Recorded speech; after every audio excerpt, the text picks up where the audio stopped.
So mga tol, matapos pong talunin ni Jesse Bam Rodriguez ang WBC Super Flyweight World Champion na si Legend Juan Francisco Estrada sa laban na ginanap kahapon sa US, kung saan knockout sa round 7 ang sinapit ni Estrada. Hindi nga lang po WBC Super Flyweight belt ang nakuha dyan ni Bam Rodriguez, kundi pati na din ang The Ring Magazine belt. Kaya asahan natin mga tol na ilalagay sa number 1 itong si Bam Rodriguez sa The Ring Magazine ranking sa Super Flyweight Division.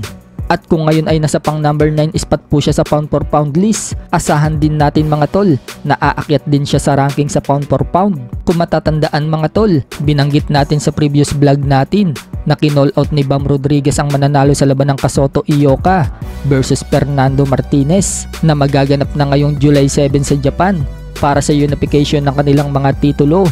Bukod dyan mga tol, gusto din makalaban ni Bam Rodriguez sa future ang The Monster ng Japan na si Naoya Inoue. Isang fantasy fight nga daw yan mga tol kapag natuloy. Matagal na nga pong binabanggit ni Bam Rodriguez ang pangalan ni Naoya Inoue, pero sa ngayon medyo malayo pa ang agwat ng timbang nila.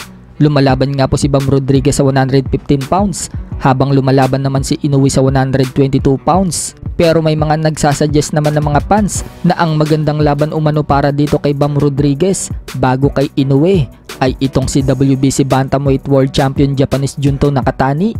So kailangan umakit dyan ni Bam Rodriguez mga tol ng isang dibisyon kung gusto niya itong makaharap. Sinasabi nga po ng mga fans mga tol, magandang laban umano yan. Parehas knockout artist daw itong si Bam Rodriguez at Junto Nakatani. Talagang may matutulog daw sa kanilang dalawa. Speaking of Junto Nakatani, pinakita po nito ang puspusan niyang pag-iinsayo. Ngayon July 20 na nga po ang laban niya dito kay Filipino World Title Challenger Vincent Astrolabio, habang tahimik naman pong nag-iinsayo si Astrolabio.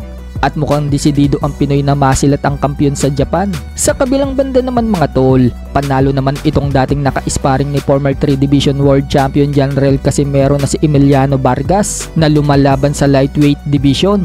Undercard nga po siya kahapon sa laban ng Tio Pimo Lopez versus Steve Claggett. First round pa nga lang mga tol, tinapos na agad ni Emiliano Vargas ang kalaban nitong si Jose Zaragoza ng Mexico.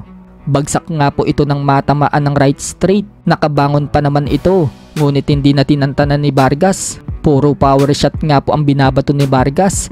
At dahil hindi na gumaganti ng suntok ang Meksikano, tinigil na agad ng referee ang laban. Dahil dyan mga tol, panalo si Emiliano Vargas via technical knockout sa round 1. Sa ibang banda, napalaban nga din po dyan ang apo ni Muhammad Ali na si Nico Ali Walsh. Tinalo po niya ang kalaban niyang si Sona sa pamamagitan ng unanimous decision. Pinabagsak pa nga po niya ang kalaban sa round 3. Subalit mapapansin natin mga tol na nagdislocate ang buto ni Nico Ali Walsh sa bandang balikat. Pagkatapos ng laban, kinall out ni Nico Ali Walsh si Jake Paul at sinabing $1 million daw ang offer sa kanya. Pagkatapos ng laban, kinall out ni Nico Ali Walsh itong si Jake Paul at sinabing $1 million daw ang offer kay Jake Paul. Banat pa niya mga tol, hindi daw siya part ng sirko sa liga ng boxing.